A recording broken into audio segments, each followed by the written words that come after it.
Hello, I would like to talk about the actual Purge Staff build now. I'm going to presume that you've seen the past two videos of this, so I'm only going to very briefly touch on things that are critical to make the build function. So I'll link those videos before if you haven't seen them, and if you haven't seen them, I'll make sure you know enough to make the build functional, so don't worry if you don't care to watch the other stuff. So two things you need to know right away is one, you can really only have one Purge Psyker per lobby because dots don't stack. The second player to apply the same dot as the previous player takes ownership over the stack of dots. So you're not really doing anything by having a second Purge Psyker. It's a bit of a big waste. And secondly, please, oh, this is social. Please make sure you have this mod right here. Even if you aren't playing Psyker, it removes the flame effects. And I mean, look at how much easier it is to see this than compared to the other videos where I wasn't using it. Okay, now let's break down the build. Oh, one other thing I want to mention. This build has probably the most hotly contentious talent tree in the entire game because you basically have like 3 nodes that are just kind of super contentious between. So I will explain every single option, don't worry. Okay, let's do this. Dueling Sword, Purge Staff, Toughness, Stamina with this talent tree. Okay, now, if you're one of those guys who loves the Purge Staff, before you rip my head off, let me fully explain myself, because there's a lot of nuance to this build. So, the Dueling Sword is basically only here as a stat stick. In case you didn't know, Uncanny Strike can be applied to the Purge Staff, and you can kill a Crusher, delete its whole health bar, just by going max dots, venting Shriek, and then keeping Uncanny Strike stacks up.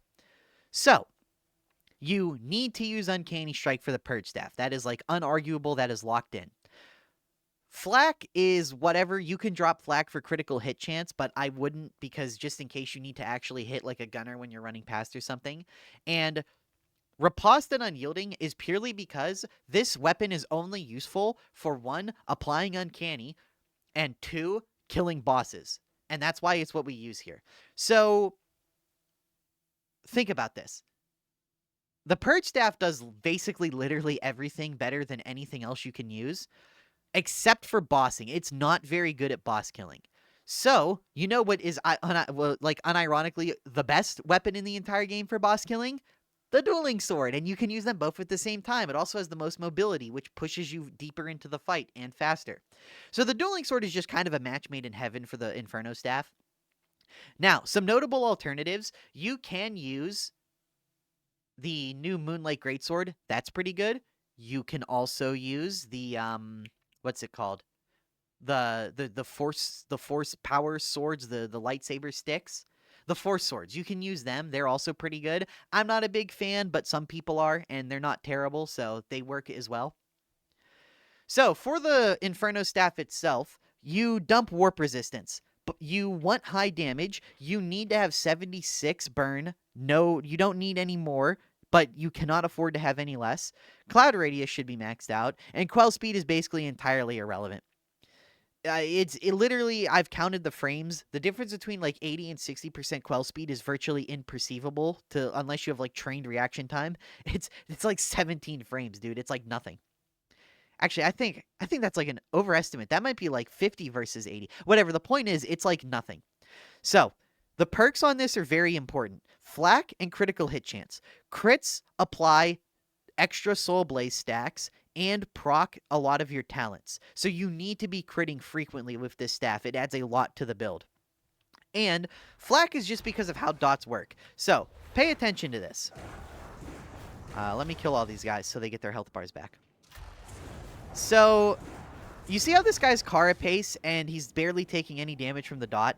The way the dots work in this game is whatever is considered the central armor of the enemy type is what the dot damage is applied to. Crushers are the only thing in the game that have carapace as their central armor point, which means they're the only thing in the game that gets any amount of damage reduction. If I just apply some dots to like all this shit, you see really quickly that the damage gets absurd enough that just a few seconds is enough to kill things. Because it's all either Flak or Maniac. So Flak applies like the most damage to the most number of targets. You could argue that maybe Maniac does as well. And I have seen people go Maniac Maniac Flak as well. I like that a little bit less, but I can understand it.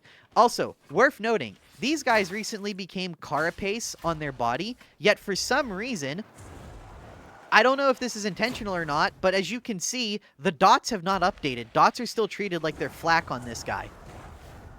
So, you know, do with that what you will.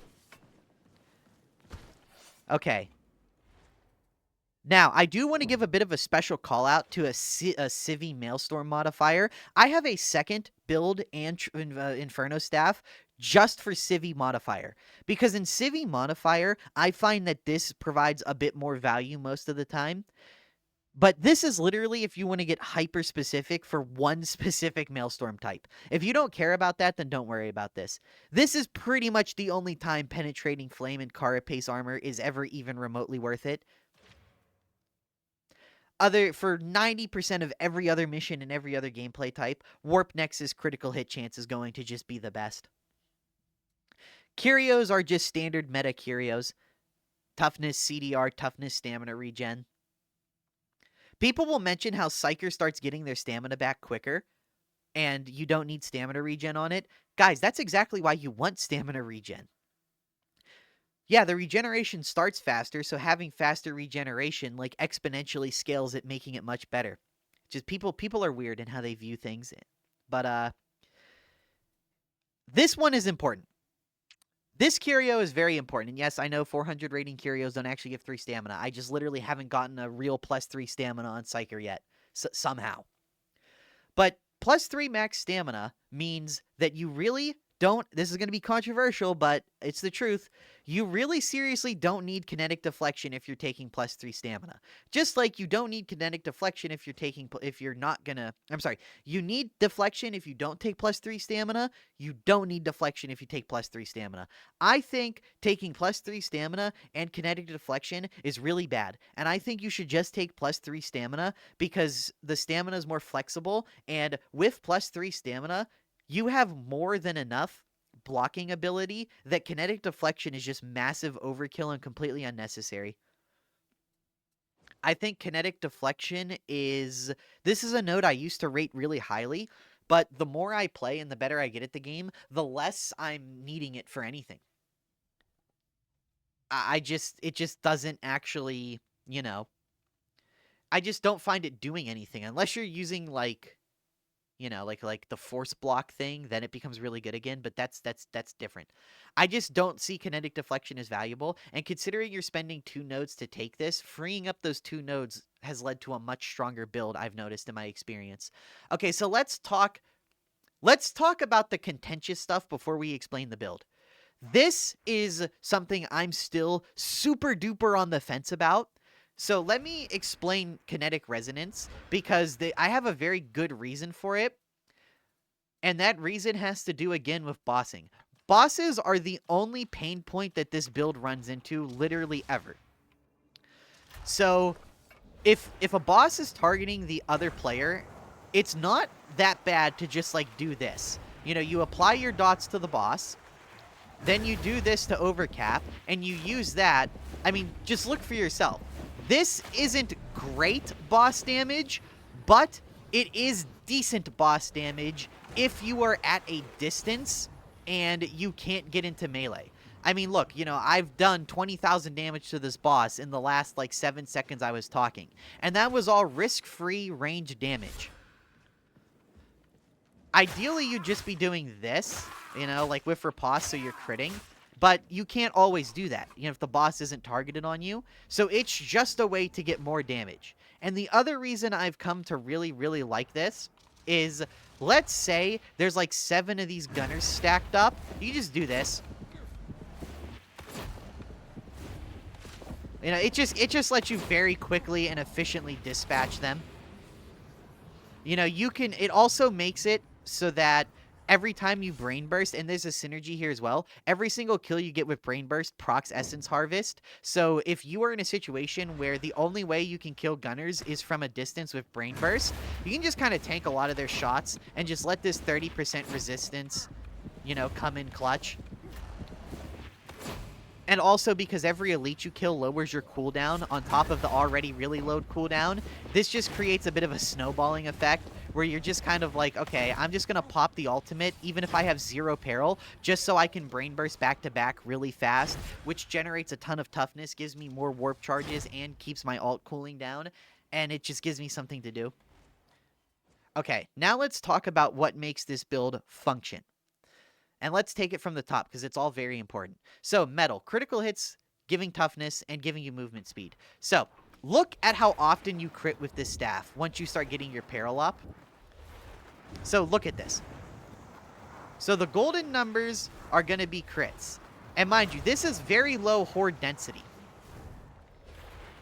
Of course, I whiff on the fucking crits. This is the other thing I wanted to talk about with the purge staff.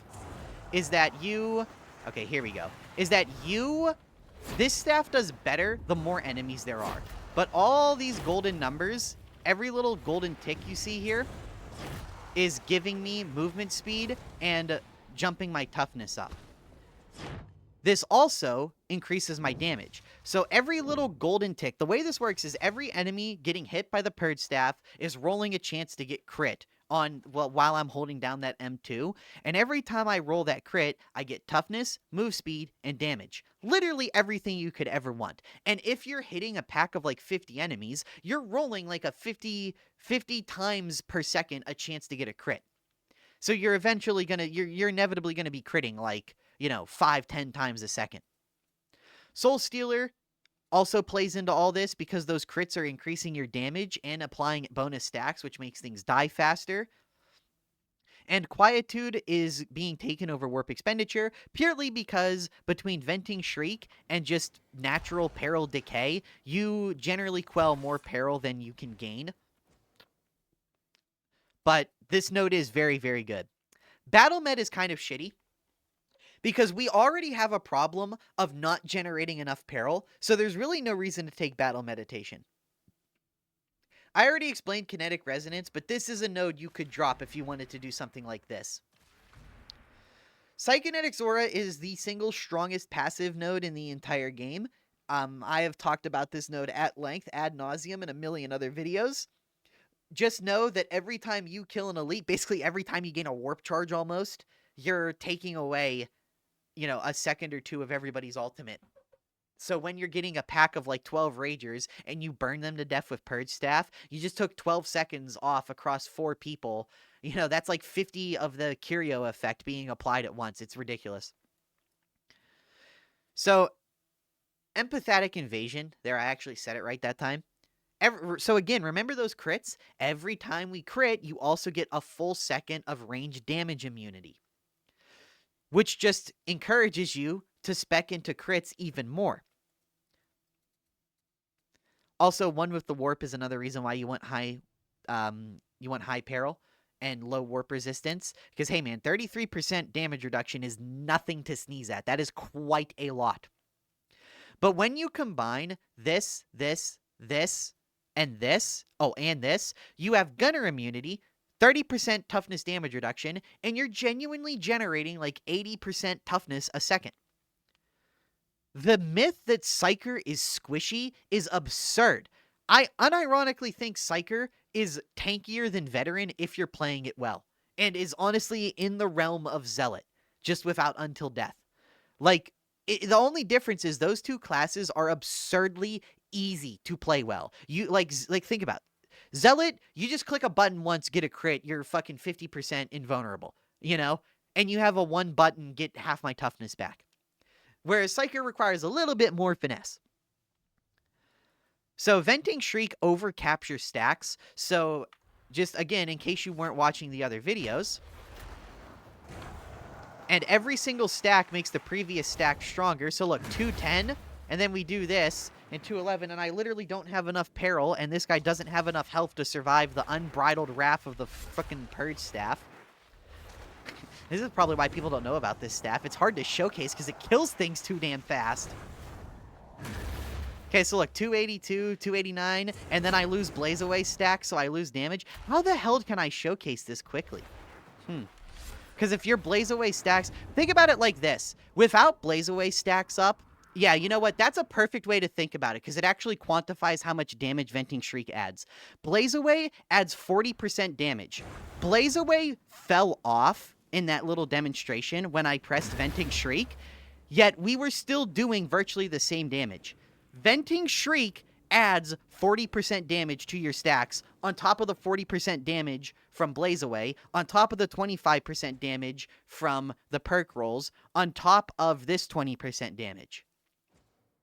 Then you can get buffs from your teammates for another 20% damage, and then you can get another 20% from Rending Stin, and oh my god, who thought this was okay? Solidity, coherency sucks. There's really no reason to increase the radius of your coherency, and one thing that the increased quell speed lets you do, which I show off in the other video, but I just want to show it off again here in case this is the only thing people are interested in. So you just tap Quell for a second, and there you go. You're good. Thanks to Solidity. It's just a niche bit of tech that allows you to just never stop casting. Empiric Resolve is the worst skill node in the game. 40% less peril generation, even on like a lightning staff build, is generally not seen as a good thing by any player who's like very good at the game. It is 100% seen as a downgrade. And then you consider that that's supposed to be the benefit of this node. The 30% toughness replenished is supposed to be like the downside, but think about how big this downside is. So you're generating less peril. That means you get less uptime on this for damage reduction, you get less uptime on this damage increase, and you get to generate less peril for this, which means there's less peril to quell for this. Okay. Right. Yeah. So I'm going to lower my peril, which makes me take more damage, deal less damage, and regenerate less toughness. Then on top of that, you're also going to make it so that I get less toughness on the little bit of toughness I am regenerating because of the massive hit to my peril generation. This node is just two downsides trying to be sold as a positive. This node proves to me that whoever at Fat Shark makes these skill trees genuinely does not understand the game or how it's played at anything past like the Malice level, because you want to know what's crazy? This node is bugged. It literally doesn't fucking work right now. Yet every single goddamn build from creators that like do challenge runs and aren't just like, you know, slop tide, here's 15 million builds back to back.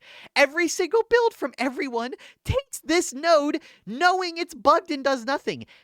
Every single, like, good player recognizes that it is objectively better to waste a skill point on a bugged node that doesn't do anything than it is to take Empiric Resolve, because this actively makes the build worse. Sorry, I just had to get this off my chest. It is ridiculous that this node exists. Okay, so this is also Contentious and Essence Harvest. You don't really need this keystone. I just like it for a few reasons. But again, this is another another node you could give up to take warp expenditure or take this 5% critical hit chance.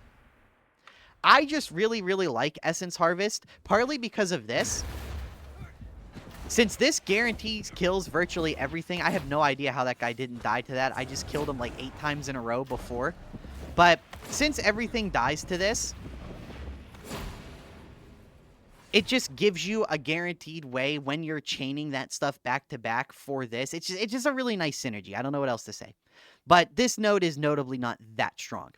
Oh, I will say, when this node works, by the way, that's going to be crazy for Purge Staff. 10% rending that you don't have to do anything to get access to is a pretty massive buff for the staff, because let me just showcase this really quick. A little bit of rending goes a long, long, long way when it comes to Carapace armor. Okay, so let Blaze Away fall off. So look, 17 damage, and then one singular stack of Uncanny Strike makes us go from 17 damage to 56. Yeah, 20% rending, like tripled dot damage output versus Carapace. So this is probably going to be a 1.5x damage increase on Carapace all of the time, just built into the build whenever this gets bug fixed. All right, I'm sure that won't be overpowered or anything. Warp Rider should be taken in virtually every single Psyker build because it's just 20% free damage. And in Fire Reborn is easily the better version of Psychic Vampire, because Psychic Vampire kind of sucks in general. And in Fire Reborn, literally just hit Venting Shriek on a crowd, and even if your veteran teammate blows the crowd up with a grenade, you'll still roll the 10% chance every time. So, that's cool. In Fire Reborn just gives you, even on like non-Purge staff builds, it generally will give you more than Psychic Vampire. So let's talk about the stuff that we avoid taking at all costs. Wildfire is fucking terrible. Wildfire takes 4... I don't know why it says this. Nearby enemies each gain up to 4 stacks of Soul Blaze. The testing that I have done and everyone else has done, the way this node actually seems to work is you kill an enemy with Soul Blaze, and then it takes 1 stack, capping it 4, and applies 4 instances of 1 stack, which just means it applies 1 stack to 4 enemies around the target. I don't understand. If this actually had like a 10-meter radius and applied 4 stacks of Soul Blaze every time you killed something, like with Soul Blaze on it, it'd probably be overpowered. Like, if this node did what it said it does, it would be like the best skill node in the game. But let me just showcase this real quick. Let me just put this on this guy. And oh yeah, that's right. So stupid. Sorry. Sorry. That was a bit of a brain fart moment right there. See? Look. It took 1 stack and put it on these guys. See how they're ticking for 2 and 5? Well, you want to know what's amazing about that? If we look, how much damage does 1 stack of Soul Blaze do? 1. It should be doing 2, but you get the point. It's in the ballpark. Literally all Wildfire does is take the 1 stack and put it on 4 enemies. It's legitimately terrible. It is in contention for one of the worst skill nodes in the game. Soul Drinker is just way too expensive to get to, although I will say Lightspeed is very tempting. So if you wanted to do something like this would be understandable, taking these 2. Or if you wanted to do something like this would be understandable, going and taking this. Or if you wanted to do something like this is also understandable. There's a lot of really good ways to run the Purge staff. But yeah, I hope this clears it up for you. This is quickly becoming my favorite build, and I probably feel comfortable saying this is, if not the strongest build ever in the game's history, it is easily in the top 3. All right, I hope you enjoy it.